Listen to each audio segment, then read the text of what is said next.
ہم انسانوں کا ایک پرابلم ہے کہ ہم لوگ صبر نہیں کرتے، انتظار نہیں کرتے۔ اللہ نے اتنی اس کے اندر راز چھپایا ہوا ہے اور اتنی شفا ہے اور اتنے اس کے اوپر اس کے مطلب ہماری بینیفٹ کی چیزیں اس میں ہیں کہ ہمیں اندازہ نہیں ہوتا۔ اب یہ چیز میں آپ کو پریکٹیکل ایک ایگزامپل سے سمجھاتا ہوں، میں نے خود ویٹنس کیا اس چیز کو، اور نہ جانے کتنی دفعہ آپ اپنی لائف میں بھی کر چکے ہوں گے۔ اللہ کیوں کہتا ہے کہ تم انتظار کرو، صبر کرو؟ کیا پتہ جو تم اللہ سے چیز مانگ رہے ہو وہ تمہارے لیے ہے ہی نہیں ہے، اور کیا پتہ اللہ نے تمہارے لیے اس سے بہتر چیز رکھی ہوئی ہے تمہارے لیے۔ اب وہ بہتر چیز لینے کے لیے ایک چیز انتظار ہے جو آپ کو کرنا ہے،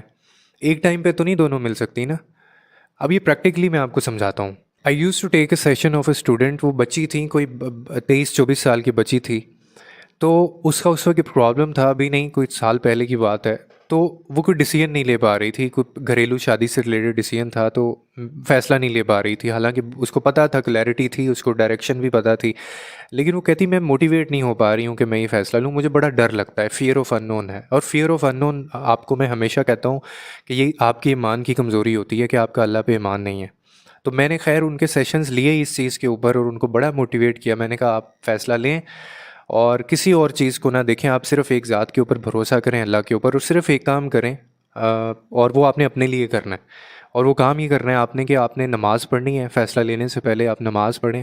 یہ لیکن یہ والی نماز دوسری نمازوں سے ہٹ کے ہوگی، اس کے اندر آپ نے اللہ کو باقاعدہ، آپ جیسے مجھے پاس آئی ہیں نا، مجھے آپ نے بتایا، آپ نے اللہ کو یہ ساری چیزیں بتانی ہیں، نماز سے فارغ ہو کے سجدہ کر کے سلام پھیر کے آپ یہ ساری چیزیں بتائیں، اور اللہ کو یہ تک بتائیں کہ آپ یہ فیصلہ لینے لگی ہیں، اور اگر یہ فیصلہ ٹھیک ہے تو وہ ڈیفینیٹلی اللہ تعالیٰ آپ کو اس کے بدلے کوئی اور چیز دے گا، اور اگر یہ فیصلہ نہیں ٹھیک ہے تو پھر آپ سے وہ ٹھیک فیصلہ کروائے، اسی فیصلے کو بہتر بنا دے۔ انہوں نے ایسے ہی کیا، اور اس کے بعد میری ان سے بات نہیں ہوئی۔ 1 سال بعد مجھے ایک وائس نوٹ آتا ہے میری اسسٹنٹ کے تھرو، اور وہ اس کے اندر وہ 5 سے 6 منٹ کا وہ وائس نوٹ تھا، اور اس کے اندر وہی بچی تھی، وہ کہتی ہیں، میرا نام انہوں نے لیا ہوا تھا، انہوں نے کہا تھا کہ میرا یہ پیغام ان تک پہنچا دیں کہ 1 سال پہلے میں نے ایسے سیشن لیا تھا اور مجھے انہوں نے یہ چیزیں کی تھیں، میں نے وہ چیزیں کی تھیں، اور آج الحمدللہ میں اس پرابلم کے اوپر ہنستی ہوں۔ میں نے وہ فیصلہ بھی لے لیا تھا، اور ویسے ہی لیا تھا جیسے آپ نے کہا تھا، اور میں اللہ کی اتنی اور اس وقت مجھے زندگی میں پہلی دفعہ اس نے کہا لگا کہ میں نے اللہ میاں سے بات کی ہے، میں نے اللہ تعالیٰ سے بات کی ہے، اور میں اتنا ریلیف مجھے ہوا کہ اب میں جو چاہ رہی تھی وہ بھی معاملہ ہو گیا، بلکہ اس سے بہتر ہو گیا، اور میں بڑی ایک نارمل لائف گزار رہی ہوں، اور مجھے اس کی تکلیف دکھ بھی نہیں ہے جو مجھے پہلے تھا۔ تو تھینک یو اور وہ سارا، تو میں نے پھر آگے سے ان کو بولا کہ مجھے تھینک یو آپ مت بولیں، کیونکہ کرنے والی ذات صرف اللہ کی ہے، وہ اس نے کیا یہ۔ اب یہ میں نے آپ کو اگزامپل کیوں دی ہے، یہ صرف ایک اگزامپل تھی، آئی کین گیو یو 100 جو میری لائف سے بھی ہوں گی، کسی اور کی لائف سے بھی ہوں گی۔ ہم لوگ نا اللہ پہ بھروسہ نہیں کرتے، ہم نے کوئی فیصلہ لینا ہے، ہم فیصلہ صرف اس لیے نہیں لیتے، اللہ پہ ہمارا کوئی ایمان نہیں ہے، اس طرح سے کمزور ہے،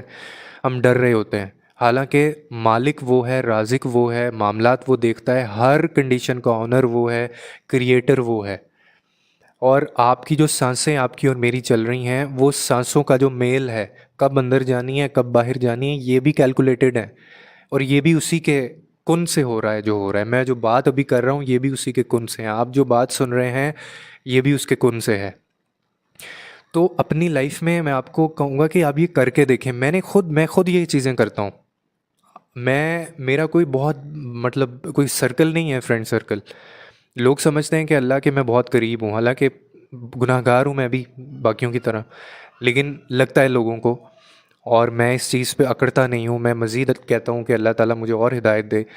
تو اس کی وجہ یہی ہے کہ میں اس سے باتیں کرتا ہوں، اور ایسی باتیں کرتا ہوں جیسے ہم کسی دوست سے باتیں کرتے ہیں، جیسے اس کو ہم اپنا مسئلہ بتاتے ہیں۔ آپ روز کی یہ روٹین بنا لیں، اس کو بتا کے سوئیں سارا کچھ، اور پھر دیکھیں آپ کے مسئلے بھی کیسے حل ہوتے ہیں، آپ کی بے چینی، آپ کا ڈپریشن، آپ کی انگزائٹی، آپ کو یہ سائیکالوجسٹ، آپ کو تھراپسٹ اور یہ ان کے پاس جانے کی ضرورت ہی نہ پڑے آپ کو۔ ہمارے تو دین کے اندر اتنی خوبصورت چیزیں ہیں، مومن کو ڈپریشن ہونا ہی نہیں چاہیے، ہوتا ہی نہیں ہے، آپ کو اس لیے ہے، آپ پریشان اس لیے ہیں کہ آپ ان چیزوں کو فالو نہیں کر رہے، آپ